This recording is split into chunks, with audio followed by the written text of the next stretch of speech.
I'd love to take a quick browse through the various velocity switches that are available to us and just take a look at that velocity threshold gauge so that we can get a feel for where things are going to be under it and where things are going to be over it.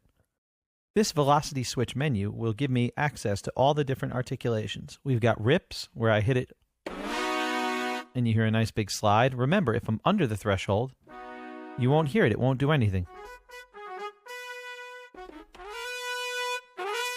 So some of these can be a little dangerous if you activate them when you don't mean to.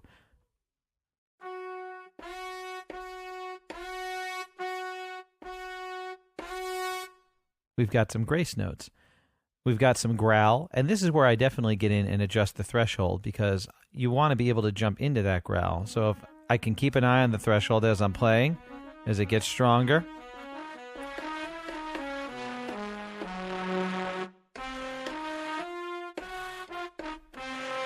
We're inducing more and more of that growl as we go above the threshold. Some of these are really cool. There's some trills and shakes that are not exactly musical, but really, really things that brass guys will do. There's these two, which are forte, piano, crescendos. And you've got a 2-beat and 4-beat, sort of a swell with a hit at the end. Really, really common thing that horn players do, and it's amazing that we can now do this and control it in an instrument. So a 2-beat one, if I play it and hold it, you hear that. It goes from forte to piano and then gradually crescendos up. We've got a 2-beat one and a 4-beat one. There we go. And that is also another spot where it can get a little dangerous if you don't hit all of them at the same velocity level. We'll hit that chord. Uh-oh. One of them's still going. And that can be a little embarrassing if you're doing it live. It's something you'll want to keep track of, this threshold level. You can set it pretty low, and then it doesn't take much to trigger it. Or if you don't want to trigger that second one at all, you could just put it at its maximum level. And then even hitting it really hard doesn't trigger it off.